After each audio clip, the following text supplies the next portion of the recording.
ازيكم؟ تخيل يا معلم بطولة فيها ميسي ورونالدو وبيليه ومارادونا ورونالدو الظاهرة حرفيا مش هما الهدافين بتوعها. الهداف بتاعها هو ألماني اسمه ميروسلاف كلوزا، وهي بطولة كأس العالم. كان قلنا نتكلم عن بطولة كأس العالم وكلوزا من أول ما بدأ لحد ما اعتزل في 2014 على أراضي البرازيل وهو بياخد لقب الهداف. بس ده كله مش الشيء ولا بس قبل القناة في حلقة كتير. أزيد ماجد ودي منتدى ودي حلقة ميروسلاف كلوزا. يلا بينا نخش في الحلقة.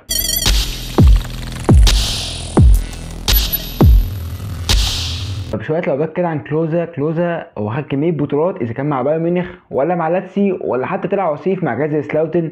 كلوزا هو الماني ومعاه جنسيه تانية هو بولنديه. كلوزا وحاليا هو مدرب نورنبورج حاليا بيلعبوا في بوندسليجا في الليج 1 في الدوري الالماني. حاليا هو مدرب اساسي بعد ما كان مدرب مساعد في المانيا وكان مدرب مساعد في بايرن ميونخ.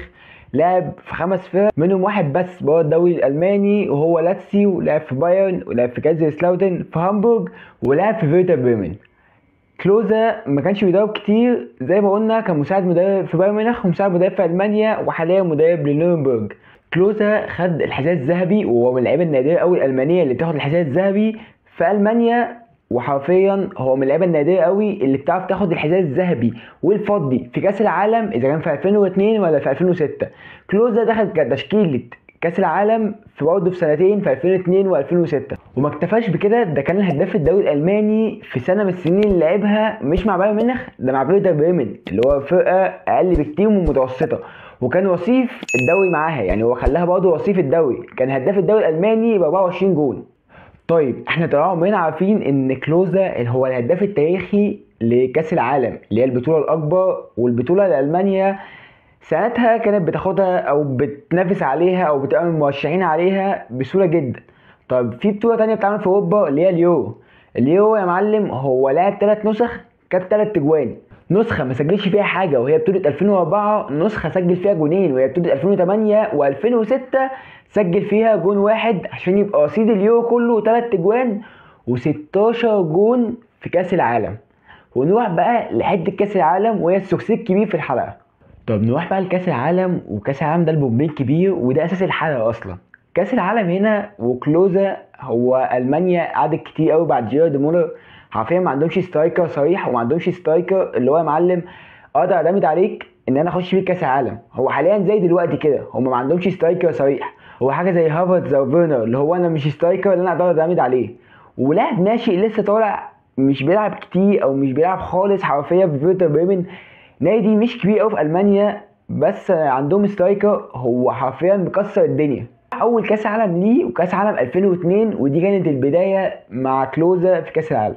عشان يجي بعد كده يا معلم يلعب اول ماتش ليه وما يسجلش جون ولا 2، يسجل هاتريك في اول ماتش ليه قدام السعوديه، الماتش اللي حرفيا خلص بفضيحه على السعوديه. عشان يجي الماتش اللي بعديه يلعب ايرلندا وما يسجلش جون، لا ده يسجل هدف التعادل يا معلم، والهدف اللي خلص الماتش حرفيا. وبدل ما هو كان خسرانين يرجعوا هوب يتعادلوا، يبقى شايفين ان السترايكر يا معلم اللي ينزل مع الدكه هوب يجيب جون، والسترايكر اللي لسه ناشئ اللي لسه قدامه حبه يجيب لهم جون التعادل. وما بيسكتش، ده كمان بيروح الماتش اللي بعديه قدام الكاميرون وبرضه يجيب جون عشان يبقى جون الفوز. وبدل ما هو اول ماتش ليه او اول بطوله ليه في كاس العالم ده يجيب 5 تجوان. بس المشكله هنا بقى يا معلم ان هم حرفيا كملوا النهائي بس كلوزا اختفى، محدش شاف كلوزا ومحدش حرفيا عارف حاجه عن كلوزا. كلوزا لعب لحد النهائي بس ما جابش جون، لعب ادوار اقصائيه كلها وما جابش جون حرفيا يوحد ربنا. والرايفل بتاعه المنافس بتاعه حرفيا اللي هو رونالدو داليما رونالدو الظاهره جاب 8 تجوان منهم جونين على كلوزا في النهائي. فحرفيا ده الظاهره او ده رونالدو او ده الرايفل بتاعك، حرفيا هو اول كاس عالم ليك هو ده شمل وشك. ومش بس وكده، ده في جونين منهم عليك وفي النهائي. فعشان بعد كده نروح لكاس عالم اللي بعديه وكاس عالم 2006. طب احنا شفنا كلوزا عمل ايه حرفيا في اللي هو عمله كله في كاس عالم 2002. طب يا معلم تعالى بقى 2006، كاس عالم اللي احنا عارفين طبعا هو مشهورين بيه بين ماترازي وزيدان بس هنا بقى كان في واحد لسه يعني شايفين هالاند اللي بيحصل دلوقتي، هو كان حاجه زي هالاند كده، اللي هو يا معلم انا هنزل اكسر الدنيا. هو نزل في اول ماتش ضد كوستاريكا جاب جونين، اللي هو زي السلام عليكم يا معلم. لا ومش بس وكده، ده راح الماتش اللي بعديه قدام الاكوادور قال لهم برضه السلام عليكم خد جونين، اللي هو على الصايم انا بدي جونين ما بديش بالجون. هو باين لو ما روحش بالسيتي اللي انا جامد جدا عليكم يا معلم، هو كده مش هيروح بيته، هو يبقى هيروح زعلان. هو انا جايب جونين بس، انا جايب جونين ومش معلم على الكل. فكلوز هنا جاب جونين في اول ماتش، تاني ماتش جاب جونين، بعد كده 4 اجوان. طب ويروح بعد كده الماتش التالت ما جابش حاجه، فدي حاجه يعني هو زعلان جدا بسببها لحد دلوقتي اصلا. الماتش اللي بعديه في اول دور اقصائي قام جايب لاعب الارجنتين، جاب فيهم جول في ربع النهائي في كاس العالم. بس هنا بقى المشكله ان هو طلع بعديه على طول، ما كملش كتير في كاس العالم، وهوب قام جاي طالع، وهوب قام جاي ما عملش اي حاجه بعد كده. بس في الاخر التوتال بتاعه انه جايب 5 تجوان في كاس العالم، جايب 5 تجوان في بطوله واحده في كاس العالم، ودي صعبه جدا ان حد بيوصل لها. احنا بنشوف دلوقتي اساطير حرفيا ما بيعرفوش يعملوا الارقام دي. تخيل يا معلم برضه ان هو في بطولتين كاس عالم بس جايب 10 تجوان يعني، بس اللي هو يعني هو اول بطولتين كاس عالم ليه، وهو لاعب لسه ناشئ، لاعب لسه صغير، لاعب لسه طالع ما بقالوش كتير، هوب قام جايب 10 تجوان في اول بطولتين كاس عالم ليه. اللي هو انت يعني في لعيبه اصلا طول حياتها كلها ما بتجيبش 10 تجوان في تاريخها، هو جايب 10 تجوان بس في كاس عالم. يعني في لعيبه بتلعب في يورو ما بتجيبش اجوان في اليورو نفس اللي انت جبته في كاس عالم. يا معلم انت بتعمل ايه؟ عارف اللي هو انت مجنون يا ابني، ايه اللي انت عامله ده؟ يعني هو كده مع الحذاء الذهبي في 2006 والحذاء الفضي في 2002 اللي هو طلع من رونالدو الظاهره. اللي هو يا معلم انت لاعب ناشئ لسه نكره، هوب رونالدو الظاهره جاي يعلم عليك، فده طبيعي، فخدت منه الحذاء الفضي اللي هو تاني هداف كاس عالم. ونروح بقى للبطوله اللي بعديها وهي بطوله 2010. عشان هنا كلوزا يبقى متضايق شويه يا معلم ان انا عندي بلعب في كاس العالم اللي انا حرفيا جايب فيه 10 جوان، اللي هو صباح الفل يعني، يروح يلعب في الادوار الاقصائيه على طول. بس قبليها في دور المجموعات حرفيا كان جايب جون واحد كان في استراليا، وهوب الماتش اللي بعديه ما جابش جون، الماتش اللي بعديه ما جابش جون. فعنده في ربع النهائي انجلترا، وده اشهر ماتش في تاريخ انجلترا حرفيا، اللي هو كان ماتش الكوره اللي دخل الجون وما اتحسبتش، كوره لامبرد. عشان بعد كده يا معلم هو جايب 12 جون في 3 كاس عالم بمعدل 4 جوان في كل بطوله كاس عالم. بس برضه كلوزا كان لاعب لسه يا معلم احنا ممكن نشوف منك حاجات، وجاي بعد فتره ملط جدا لاي سترايكر الماني. يعني سترايكر المانيا كلهم ما كانش فيهم حد قادر، كلهم هافرتس مثلا، فاهم؟ فانت حرفيا كلهم تحت الصفر، فانت جيت هوب بقيت هداف كاس عالم. فبعد كده يعدي انجلترا وهوب قام جايح الارجنتين ساعتها اللي كانت عايزه ترد الصقر بتاع كاس العالم 2000 وكام 2006 هنا الارجنتين كان جاب فيها جون التعادل عشان يلعبوا بلانتيات ويكسبوا ويصعدوا. بس هنا الارجنتين بقى يا معلم قال لك لا انا هرد الصقر وامسك الواد التنين المجنح اللي عندهم ده. فقال لهم انت تمسكوني؟ طب يا عم ابلع جونين، يلا خد جونين على الماشي كده، اللي هو انت وانت ماشي خد ابلع جونين. فكلوزا حرفيا ساعتها 14 جون وناقص جونين بس على الهداف اللي هو مين؟ اللي هو رونالدو الظاهره اللي حرفيا مدغدغ الدنيا الناحيه التانيه. فانت ناقص لك جونين يا معلم، وانت حرفيا في الاخر يا معلم انت كاس العالم الجاي هتبقى 36 سنه، فانت خلاص يا معلم انت مفيش، انت لازم تعمل حاجه في البطوله دي، ولازم تطير في البطوله دي. واحنا عارفين طبعا البطوله ديت اللي يا معلم والله يعني هو اسبانيا كسبتها في الاخر، يعني انت ما كسبتهاش. يعني انت هتروح تقابل مين الماتش الجاي؟ طبعا هتقابل البطل، دي هي الكوره سكريبتد يا جدعان. قام جاي هنقابل اسبانيا، واسبانيا ساعتها بالجاي دايس على وشه وبطلعاه من غير ولا الماتش اللي بعديه او كاس عالم اللي بعديه يقول لك يا معلم والله انا 36 سنه بس لو انا فت هبدا وهلعب اساسي. 36 سنه عايز يلعب في كاس عالم اساسي سترايكر في المانيا عشان يكسر رقم.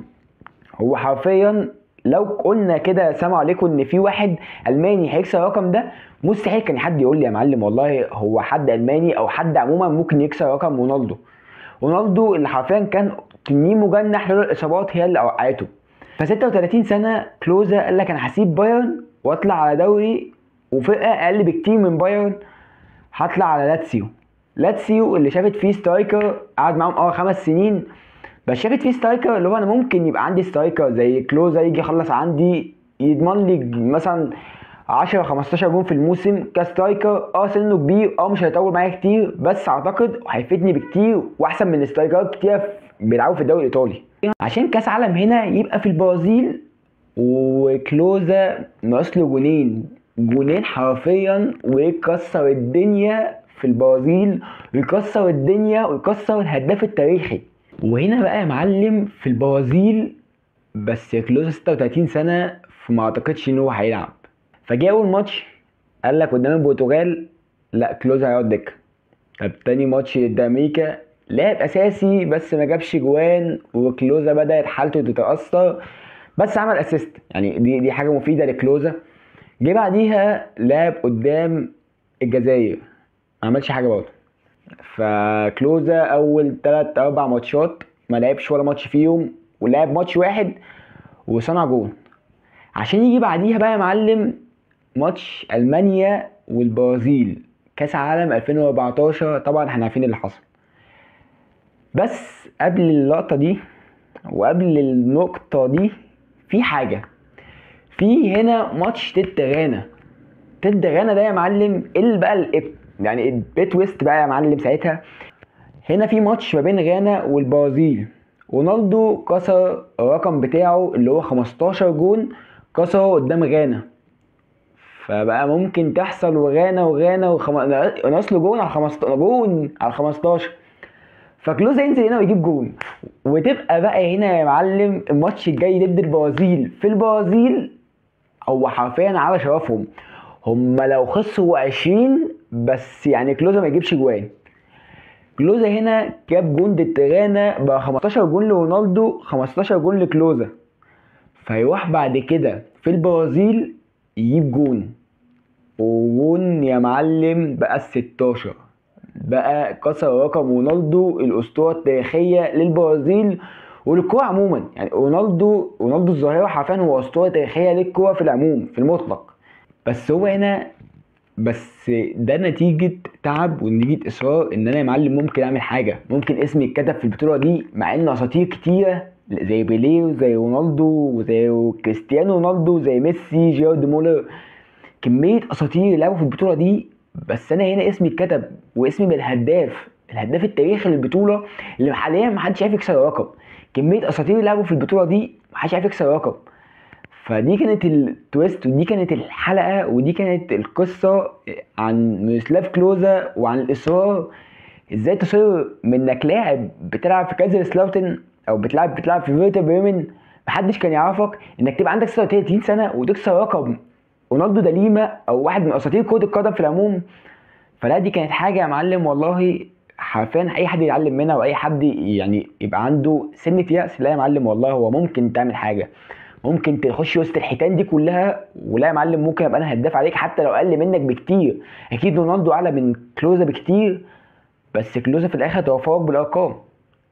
فدي كانت حلقه كلوزا وانا زياد ماجد ودي منتدى بس مش ماشي ولا سبسكرايب للقناه وفعل زر الجديد. سلام.